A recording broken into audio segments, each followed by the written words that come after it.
Olá e bem-vindos a mais uma exploração aqui no nosso espaço. Hoje, a gente vai mergulhar num excerto do capítulo 2 e ele traz uma ideia fascinante, que é essa ligação entre as nossas emoções, aquelas bem intensas, sabe? E uma sensação quase física de rejuvenescimento. A gente está falando de paixão, alegria, gratidão. Como será que esses sentimentos podem conversar com o nosso corpo lá no nível celular? Pois é, a nossa ideia aqui, olhando para esse material, é tentar entender um pouco os mecanismos que o texto sugere, né? Por trás desse fenômeno.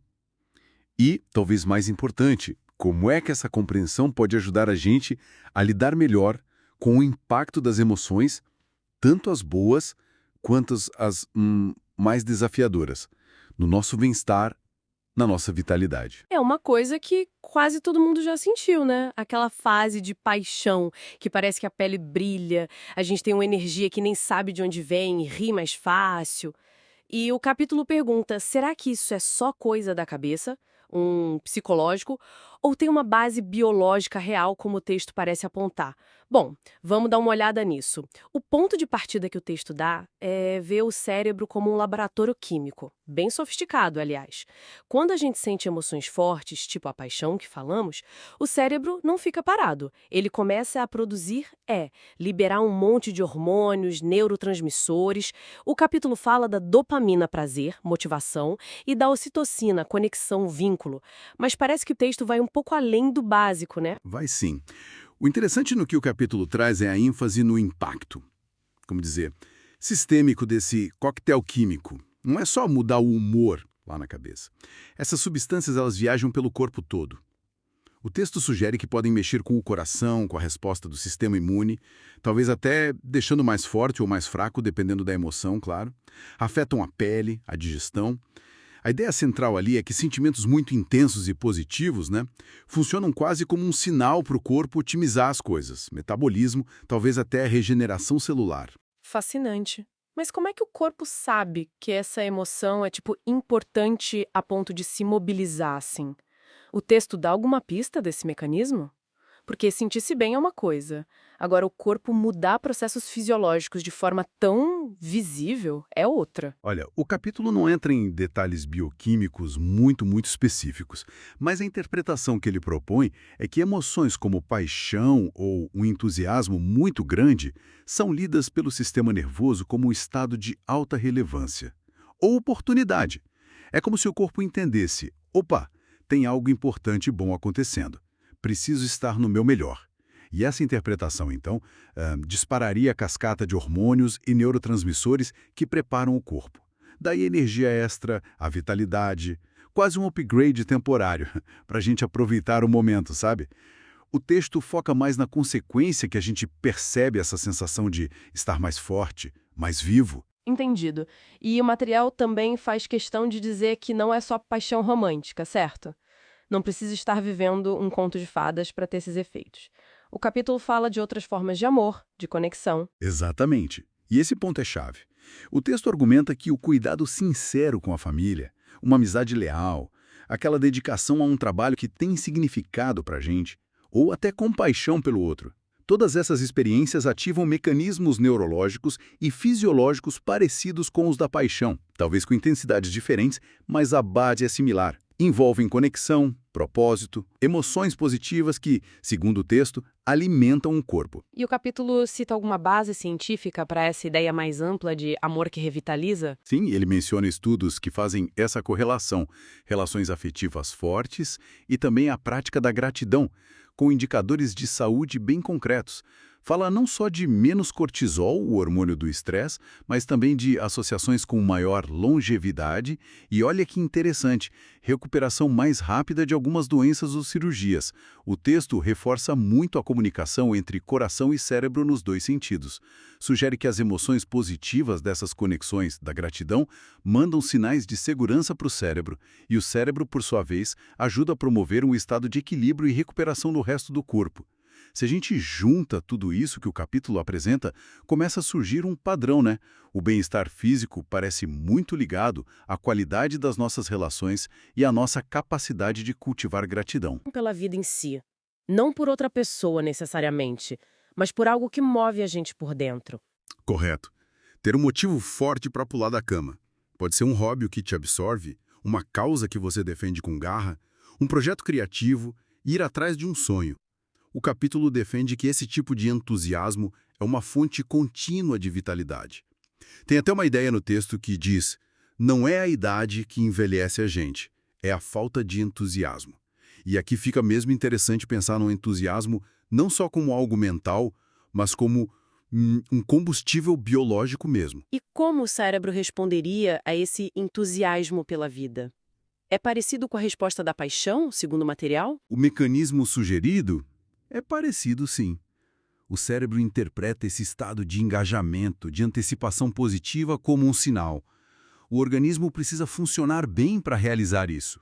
Aí ele liberaria substâncias que fortalecem o corpo, preparam para a ação, para aprender, para criar, para viver esse entusiasmo plenamente. O contraste que o texto faz é com o desânimo crônico, a apatia. Aí o sinal para o corpo seria o contrário. Nada importante acontecendo, hora de economizar energia, desacelerar. Isso levaria a um ritmo metabólico mais baixo e potencialmente processos de reparo e renovação celular mais lentos.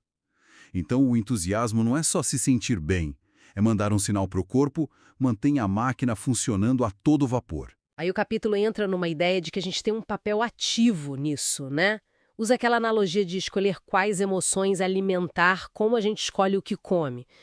Mas como isso funciona na prática, segundo o texto? Não é meio simplista dizer que a gente pode só escolher não sentir tristeza ou medo? Ótima pergunta. E o texto tenta esclarecer isso. A analogia não é para sugerir reprimir ou negar emoções difíceis. Tristeza numa perda, medo de uma ameaça, raiva numa injustiça são respostas normais, humanas, adaptativas. A questão central que o capítulo levanta não é evitar sentir isso, mas escolher não dar a elas morada permanente na nossa mente e corpo.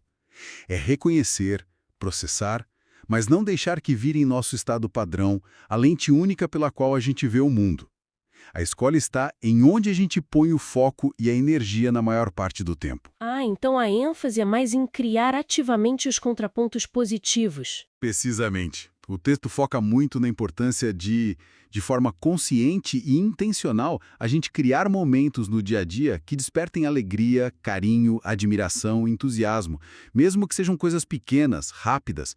Pode ser ouvir uma música que te eleva, ter uma conversa realmente presente com alguém, parar 5 minutos para olhar a natureza, dedicar tempo a algo criativo que te faz sentir vivo. A metáfora que ele usa é forte. Cada instante desses é como uma vitamina invisível. O corpo, nessa visão, absorve a energia bioquímica dessas experiências e usa como combustível para se renovar, para ter resiliência. Isso levanta uma questão importante sobre a nossa capacidade, talvez subestimada, de influenciar nossa biologia pela gestão intencional das nossas emoções diárias. O que nos leva para outra parte importante. Como lidar com as coisas chatas do dia a dia, as contrariedades. O texto usa uma imagem bem clara para isso. A topada no canto da cama. Sim, essa metáfora é ótima para mostrar como algo que começa físico e localizado, a dor no dedo, pode, se a gente não cuidar, escalar e contaminar nosso estado emocional todo. A dor é real, claro, mas o perigo que o texto aponta é o que vem depois. A ruminação, ficar murmurando, reclamando, uma irritação que parece muito maior que o incidente original. A topada vira gatilho para um estado negativo maior. E o capítulo amplia isso para outras topadas da vida, né? Além das físicas. Exato. Cita exemplos como, sei lá, um cumprimento ignorado, um olhar que a gente interpreta mal, um comentário agressivo no trabalho, palavras tóxicas numa briga. Cada uma dessas situações é como um pequeno impacto que pode desestabilizar. O perigo mesmo, segundo o texto, está no acúmulo desses microimpactos diários, especialmente se a gente não desenvolve uns filtros internos para processar isso. Quase sem perceber, esse acúmulo vai minando o bem-estar, abrindo espaço para ansiedade, pessimismo, até comportamentos mais depressivos. Não é a topada em si, mas o efeito acumulado das topadas não resolvidas. E qual seria a chave para evitar esse acúmulo tóxico segundo o material? Fala-se em filtros de proteção. Como seria isso? A chave que o texto propõe está na percepção e na resposta consciente. É treinar a mente para, primeiro, reconhecer esses momentos como gatilhos. Opa, isso é uma topada emocional. E segundo, construir ativamente filtros internos. Esses filtros não são ignorar o que aconteceu, mas escolher como interpretar e reagir. É um exercício diário, sabe? De observar o evento, nossa reação inicial, e aí decidir: vou deixar essa energia negativa externa ou a minha própria reatividade dominar meu estado interno? É identificar o que cruza nosso caminho, mas sem entregar o controle do nosso dia para a energia dos outros. Isso parece exigir bastante autoconsciência, disciplina. O texto dá alguma estratégia mais concreta para a gente desenvolver essa capacidade de responder conscientemente? Uma estratégia central que ele destaca vem de uma sabedoria antiga citada em Romanos. Não te deixes vencer do mal, mas vence o mal com o bem. A interpretação que o texto dá é que a negatividade, o mal, aqui sendo agressividade, crítica, pessimismo, ela precisa da nossa energia, da nossa reação para crescer. Se a gente não alimenta, não entra na mesma frequência, ela perde força, se dissipa. O exemplo clássico do trânsito ilustra bem. O motorista irritado desconta no outro. Se o outro responde igual, a raiva aumenta. Conta -2, vira um ciclo. Então, o primeiro passo é cortar o ciclo, não reagindo na mesma moeda. Sim, essa é a base. Entender que, muitas vezes, quem está sendo negativo está lidando com as próprias dores, frustrações. Não levar para o pessoal é chave. Ao escolher não reagir com a mesma agressividade, não buzinar de volta com raiva, não responder ao comentário tóxico com mais veneno, o ciclo para ali. A energia negativa não acha combustível na nossa reação para continuar queimando. Mas o texto parece ir além da simples não reação. Propõe ativamente vencer o mal com o bem. Como isso funcionaria na prática? A ideia é que, em vez de só neutralizar a negatividade não reagindo, a gente pode introduzir ativamente uma energia oposta. Não precisa ser nada grandioso. Pode ser um sorriso discreto, um pensamento rápido de compaixão. Essa pessoa deve estar num dia difícil. Ou só manter a calma e o respeito diante da agitação do outro. O texto chama isso de um ato de transformação alquímica. Transformação alquímica? Isso soa poderoso. Qual seria o resultado dessa abordagem segundo o capítulo? O resultado descrito é duplo. Primeiro, a gente protege o nosso próprio estado interno. Não se deixa contaminar. Mas o segundo resultado, que o texto chama de extraordinário, é a chance de influenciar positivamente o ambiente, a interação. Ao colocar calma, compaixão ou gentileza na situação, mesmo que sutilmente, a gente muda a dinâmica energética. Em vez de vítima da contaminação, a gente vira um agente de contaminação positiva, digamos assim. O texto até especula sobre o impacto disso se mais gente adotasse essa postura de transformar a negatividade com uma resposta baseada no bem. Chegamos então a um ponto central, né? Toda essa análise do capítulo parece apontar para o poder enorme da nossa escolha a cada momento. A escolha entre se deixar levar pela reatividade, pela negatividade, ou ser uma fonte de bem-estar para si e talvez para os outros. Exatamente. O argumento central do material é que essa escolha consciente e repetida de alimentar emoções positivas, de responder às dificuldades com resiliência e até com paixão, não é só um exercício mental, tem eco no corpo. O corpo ouve essas escolhas. Ao optar consistentemente pelo bem, pela resposta construtiva, nossa realidade interna parece se reorganizar. O texto sugere que o corpo pode responder com mais leveza, as células talvez vibrem diferente e aquelas sensações de vitalidade, de bem-estar que a gente às vezes associa só à juventude, podem ser reativadas ou mantidas ao longo da vida. Então, o que tudo isso quer dizer, no fundo? Que a gente tem mais controle do que imagina para navegar nossas emoções e influenciar nossa vitalidade. O capítulo termina com aquela frase forte: apaixonar-se é dar ao corpo motivos para florescer de novo. E agora a gente entende que apaixonar-se aqui tem um sentido bem amplo. Isso, apaixonar-se por alguém, por um projeto, por uma causa, ou simplesmente pela aventura de viver com entusiasmo, com gratidão. Em resumo, o que essa análise do material nos mostra é que gerenciar nossas respostas emocionais e cultivar estados positivos é muito mais do que só se sentir bem. parece ter um impacto profundo, talvez até mensurável, na nossa vitalidade física, na sensação de juventude, de bem-estar. A verdadeira resiliência diante das pedras no caminho, das topadas, segundo essa visão, não é evitar os problemas, que é impossível, né? Mas desenvolver a capacidade interna de transformar cada impacto, cada desafio em combustível. Combustível para crescer em amor, em paz interna e, por consequência, em vitalidade. Essa exploração do capítulo 2 realmente oferece uma perspectiva muito rica, estimulante, sobre essa dança complexa entre mente, emoção e corpo. Mostra como nossas experiências internas podem, de fato, moldar nossa realidade física de formas que, bom, a ciência ainda está desvendando. E para a gente levar essa reflexão adiante, fica uma questão final que surge direto do que a gente discutiu.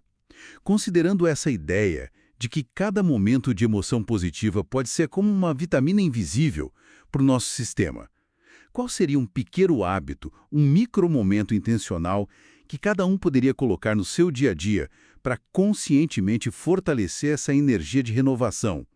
E, ao mesmo tempo, se preparar melhor para lidar com as topadas da vida com mais resiliência e, quem sabe, até com um pouco mais de graça.